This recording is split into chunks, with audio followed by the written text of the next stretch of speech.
Hello, just wanted to cover a build I've been playing with lately for the last couple weeks. Kind of my challenge completing build and Legion farming. It's basically Lakesh's Queen of Chaos build.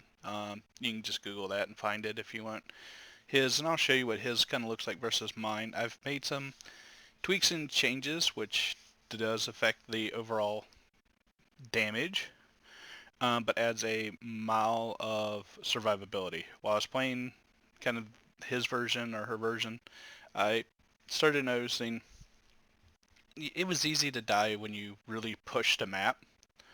Um, the bosses, all that, they were always easy. But the mapping, how Legion plays, he kind of updated his build, but really didn't include some of the stuff you run into when you hit, um, Mariketh Legion. That's just really brutal. So I've made changes that really make this gameplay a lot smoother, a lot cleaner. Makes Legion farming go super well, easy and stuff. So I just wanted to kind of cover those things. Um, Basically, we're running ED for our main single target. We use a Dust Bane bow. These are about 6 to 7 exalt because the +1 to socketed gems is a super hard roll. And then to get it to where you can multi-craft this way, you have to regal it and then annul it. That way you just have a +1 base yellow. Then, 2 exalt for the multi, 2 exalt for the supported, and then 5 or 6 chaos. So there's 4 exalt in crafting, um, and then getting the base bow. It's pretty cheap and easy to get these short bows, just 6 linked. Probably like 30, 40 chaos usually. Um, and the chevrons, we are low life, as you can see. In the chevrons, we've basically are just going to be running our Bane. I've tried Soul Rend, a high kind of DPS Contagion with mass AoE kind of stuff. Bane seems to work the fastest for our clear speed. You just tap it, the pack's gone, you move on. If you need to hit it with ED for a yellow. Um, then we've basically just got a few other curse setups. So we're Blasphemy Temp Chains with Enlighten and then running Malevolence. Um, Preventing us from being stunned with our Presence of Cholula. Ring, which is an Elder Ring, goes along here so that we get our 80% increased spell damage. Um, and I still got some min-maxing to do on the ring. On our boots, you'll see that we have can have multiple crafted. Move speed cannot be chilled and cannot be frozen. It's an expensive craft. That's 3 chaos or 3 exalt worth of crafting there. But it makes the build feel so nice to basically never have to worry about being slowed.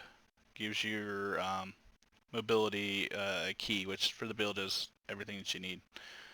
On my gloves, I'm running Still Skin, cast when damage taken, which I'll get into a second, Discipline, or I guess Val Discipline, and Contagion. The nothing special with the gloves really. I have put Aspect of the Spider on, but it's a little tricky to squeeze in. I really need to get like a minus um, mana somewhere in a jewel slot, but I need to level more. Currently this build is level 92. Really push this out to the damage numbers that you'll see when I compare the two. You need to be a level 100. Build can completely make it there. I'm just not the kind of person to sit and grind for hundreds of hours doing Harbinger or Nico Del farming, that kind of stuff. Um, so the reason you'll see cast on damage here, I was actually running cast with damage in Still Skin where it was actually impacting. Then I started self-casting Still Skin. Um, with the cast with damage taken, even if though it was like way up here, like level 15 or so, 2100, even at max cast when damage support piece, it would pop at the wrong time. it's not, it would, because you want still skin to be there before you hit the pack, because it takes about a half second for Bane, Endor, and ED to really just clean the pack. When you have cast with damage, you end up being hit and taking a wall of damage before the still skin goes into effect, and it doesn't play out. The only reason I even still have it socketed is really I haven't found what else I might want to put there. I might put a Val Lightning Strike in that slot just so I can get shock going, or Val Arc probably, just so I can shock enemies for extra damage when I need it. I was, before I started running the single Contagion for the Legion, I was running Frostwall because it adds a ton of defense.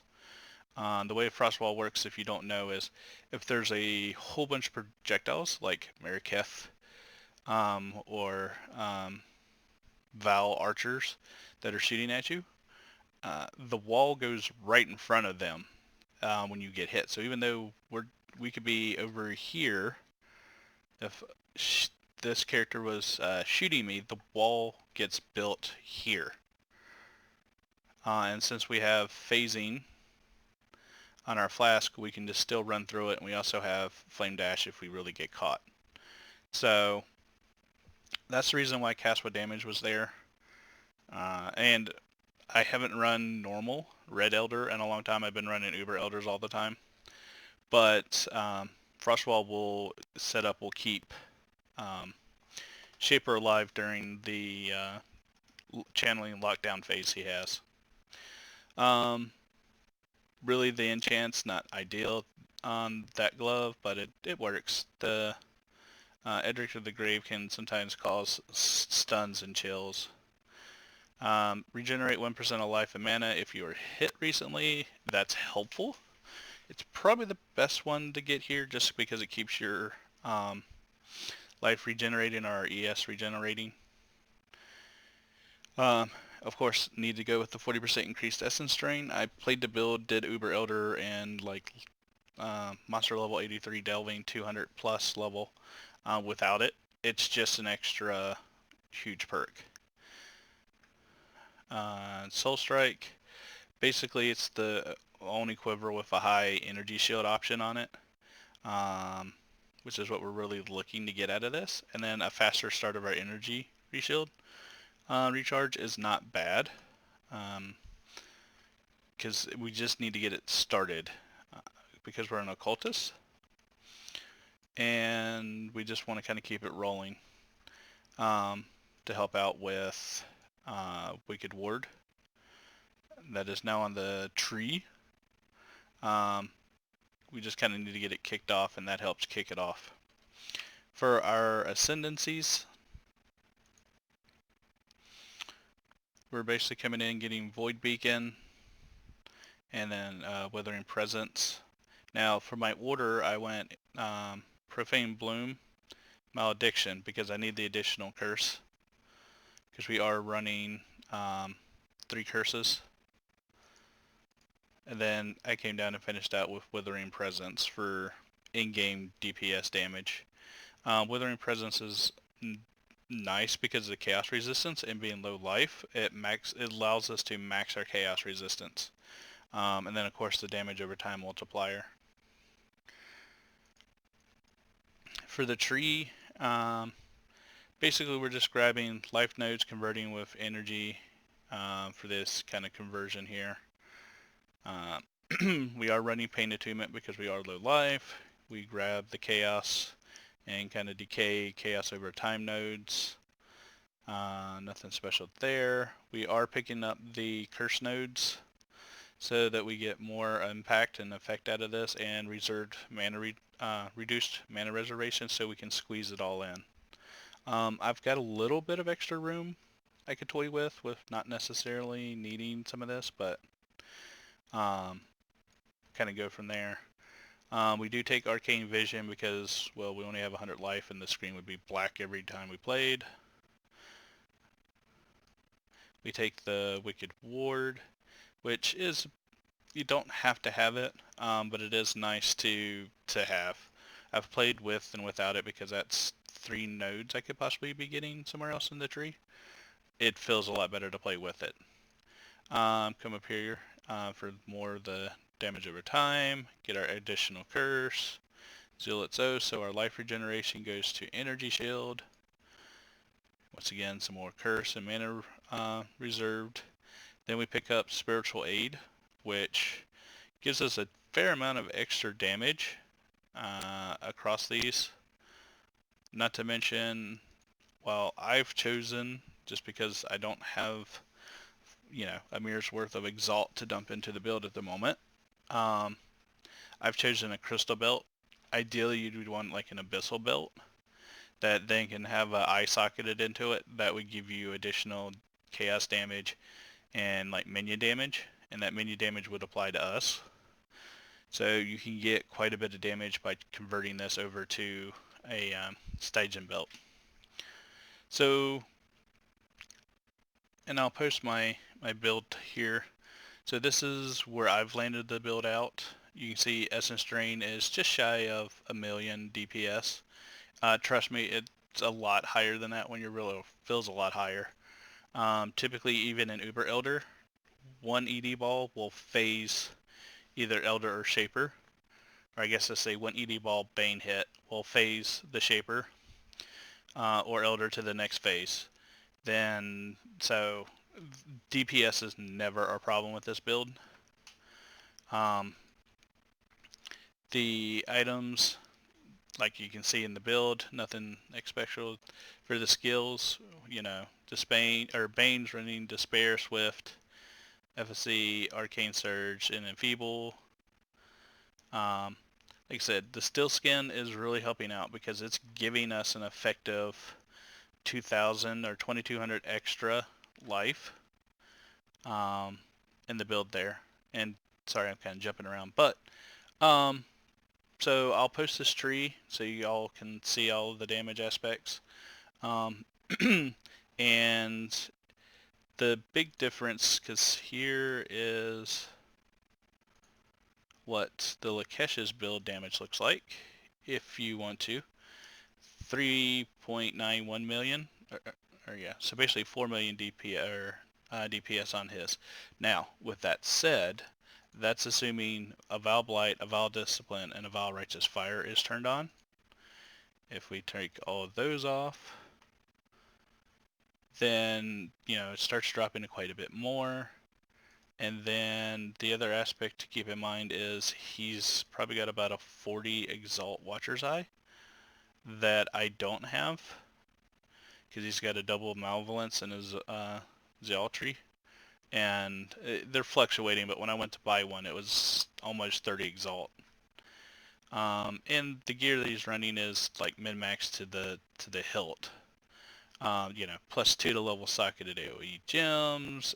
Everything's on here. His ring's got freaking corruptions for a whole bunch of different stuff. So potentially the build, if you wanted to, can pull 4 million DPS on SS Drain. It's 3 million extra overkill DPS that you don't need, and you'd have to spend close to half a mirror almost to get it to the level that he has here. And you had to be level 100. A lot of his damage is coming from this part of the tree that I don't have in mine, because if you look in mine, it's not there. And if we add that in, we pick up quite a bit of extra damage if I turn a couple other things on. So this version, or my version, is a lot more kind of tanky, which helps with the Legion pops. The other aspect that we have is I'm running a Dying Sun Flask instead of a Witchfire Brew. Reason for that is Legion and Legion farming. When we have it, our ED obviously shoots 3 projectiles. The projectiles basically lets one projectile like that can hit just one mob. This will always hit 3 different mobs. And as you can see, we can kind of force it to spread out a little wider. But when you're in a Legion pop and there's a wall of 5 or 6 yellows that are shooting, you can just basically pop it, run by, go like that, and then half second they're all dead. All like 4 or 5 of them are pretty much just gone because ED can't hit, one cast of ED can't hit more than, each one of his projectiles can't hit more than one target. So because it won't be able to hit or apply to a target that's right in front of it, or right next to it, the 3 will always hit 3 targets. Now, if you can get lucky enough, in Lakesh's build, and the reason his is extra damaging, is there's a +1 to chain, or skills chain 1 extra time. That adds a ton of damage. I've went through probably about 50 Soul Strikers trying to get it. I've only seen 1 online at any given time. I've been basically running the active search for 2 weeks now. The one I did find, the guy wanted 30 Exalt for and would not budge. So yeah, that's kind of the the difference there. But this build is completely able to do everything. I've done everything numerous times. And just to give you kind of a rough idea of what it feels like in general or looks speed-wise, we'll just throw this in. We'll let the game pick something fun.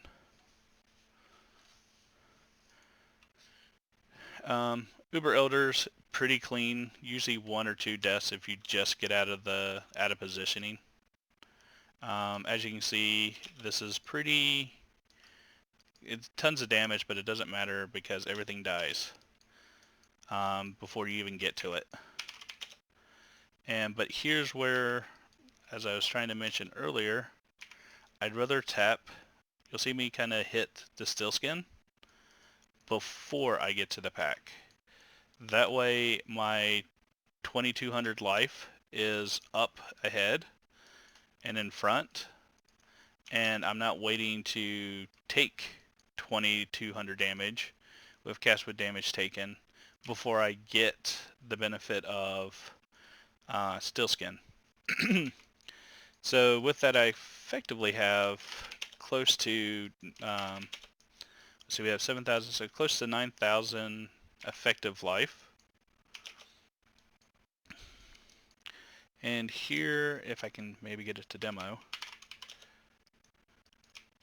is what I'm kind of talking about with just being able to clear cut through that, all those monsters with an ED because of the dying sun. Because it just rips through the pack, and of course I die. I'm not paying attention because I'm talking.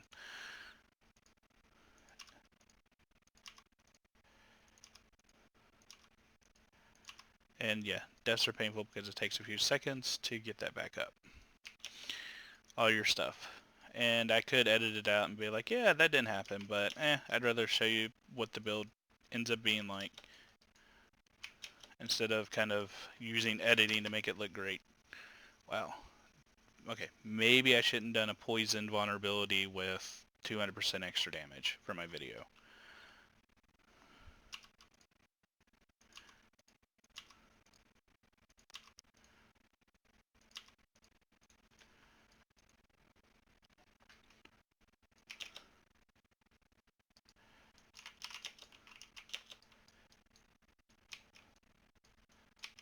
And then have something with additional damage on it hitting me. Wow. Okay, that was fun.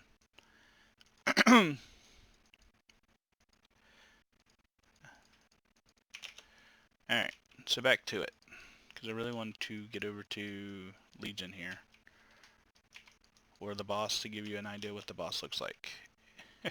And there's an Alva. Of course. This map is quite complex. I'm not going to run that. Just know it's super easy to do so. Well, I'll run it eventually. Alright, there we go. So that's our Legion pop. I think in Lakesh's he doesn't run Legion, but this is another reason also for the Dying Sun, is it helps with your Legion kind of unlocking while you're at it. Now this is going to be painful, so I'm going to have to hush up for a second.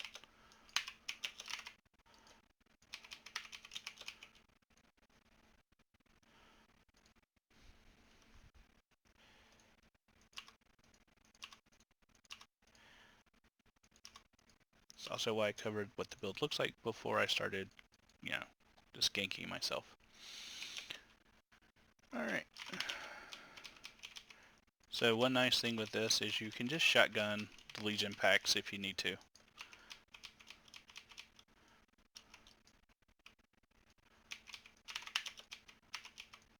Which is what we're going to do this direction.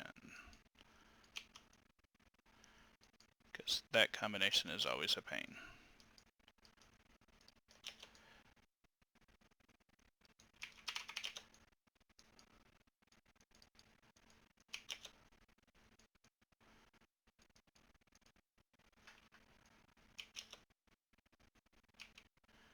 Alright, see if we can get over to the boss real quick.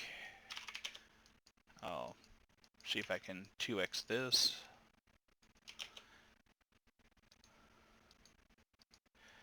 So as you can see with typical clear, it clears fast.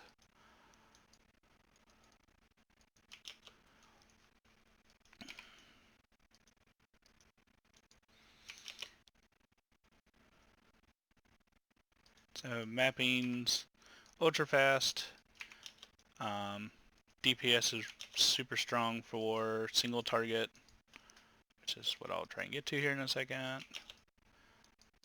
usually don't prolong these videos and just show footage, but I thought, you know what, I might just start covering real life what it looks like to map for a half minute.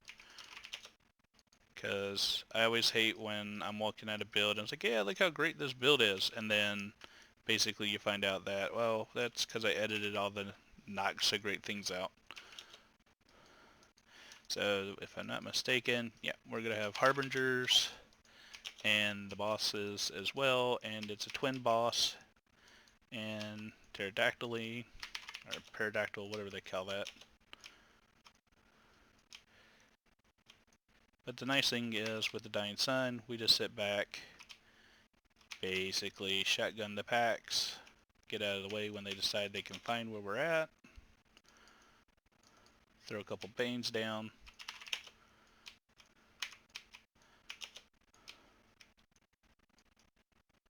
alright,